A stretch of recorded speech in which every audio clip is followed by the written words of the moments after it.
Another common YBA Star Platinum's ruined, it's all over, we might as well just quit, is probably what I would say if I was an idiot. Today we're doing a quick check-in with YBA, because I've gotten a lot of DMs from people, and they've said, herder, Star Platinum's the worst stand now, herder, they ruined my favorite stand, herder, you know, on and on and on and on. And when I heard that, I was like, what could they have possibly done to make one of the most consistently good and borderline previously overpowered stands in the game suddenly bad? So I went, took a look, played myself, and yeah, the consensus I can make very quickly is no. This stand did not get butchered, it's not horrible now, and most of the things that they did feel almost like no-brainers compared to how it worked before.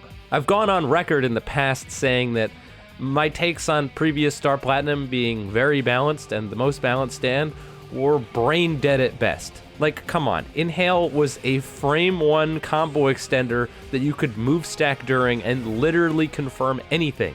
There's no counterplay to that. That's horrific and obviously should not be in the game. And so it's been changed and changed and changed and changed. We had the iteration where it was incredibly short, and then we had the iteration where it would still pull you, but you could block, and now we have the current iteration, which is a little bit strange, and obviously we'll be talking about it. But regardless, I wanted to get the consensus right out of the way, so that way we have a sort of baseline of what we're talking about. So, what was changed? Well, it's some very, very simple stuff. There are only really 3 things to talk about, so this video should be relatively short and straightforward.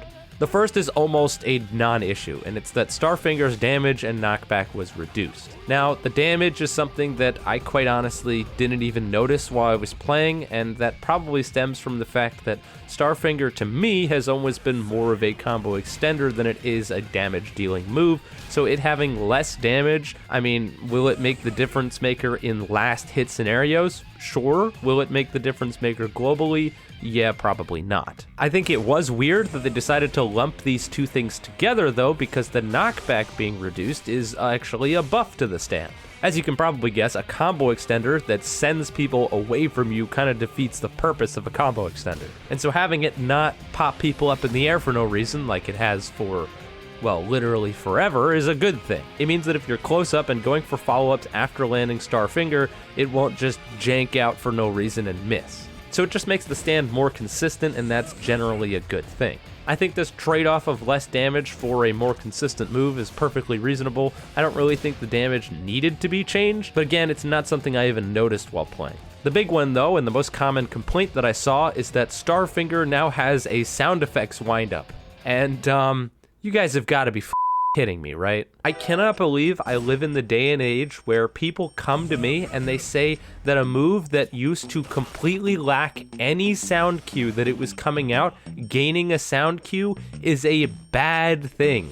I know that the people watching this have probably been playing YBA for years, but really try to decentralize yourself from this game and think about how weird it would feel if you were playing a video game and someone went to go use a move against you and it literally did not make any sound at all. That's, to put it simply, awful game design. Really, really bad.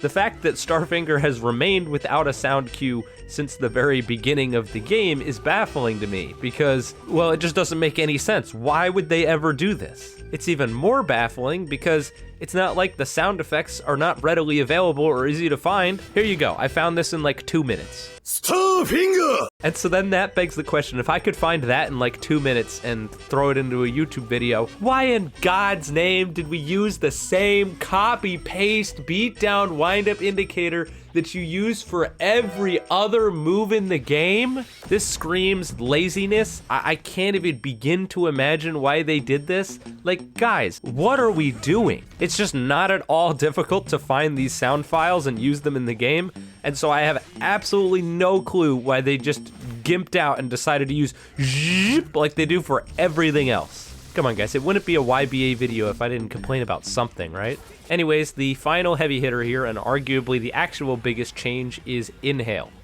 This is interesting. So Inhale in its current state is simultaneously incredibly ridiculous and also incredibly inconsistent at the same time, and I think there needs to be a bit of a middle ground between those two.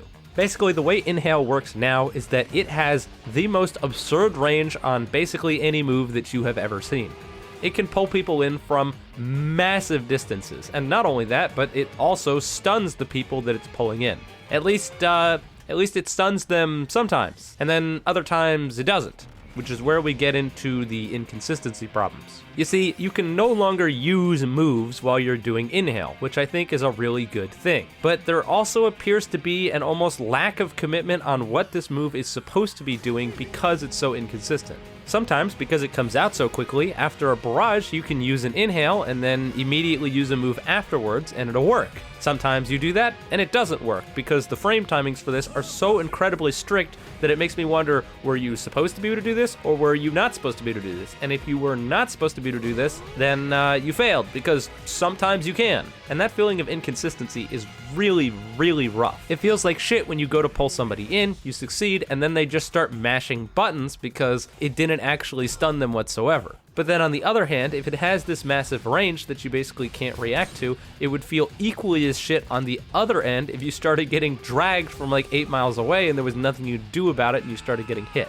So I think there needs to be some sort of commitment on one of the two fronts here instead of this odd middle ground in between. Either it's much shorter and has a small amount of stun, but consistently stuns you, so that way you can't use moves, or it doesn't stun you at all, so it doesn't lead to people thinking that it might have stun on it, but it doesn't actually. Either way, in the middle ground that it's at right now, I do think that it's in a technically better state than it was previously, and so I suppose that's a good thing. Overall, I think that these Star Platinum changes were warranted, especially when you consider the fact that the main draw for Star Platinum the World previously was the fact that you could time stop whenever you want, and now, since you can do that with Star Platinum as well, Star Platinum the World has sort of taken a nosedive. The one gimmick that stand had, and it was basically just completely axed out of the game inadvertently. I don't think Star Platinum the World is awful. I know I've gotten some DMs and people talking about how I need to talk about that stand because it's just the worst in the game. I don't think that's the case, but I will say that people are right when they're saying that Star Platinum is probably just a better and more consistent choice now, with the only real things that Star Platinum the World still has being gimmicks like the Awakening and the Beatdown. Either way, I want to keep this video relatively short and sweet because I don't think there's much else I have to say here. So with all that being said, I am wrapping up. Naturally, if you enjoyed the video, you can leave a like and subscribe. If you didn't, don't. And with all that being said, have a wonderful day or night wherever you are, and I'll see you guys next time.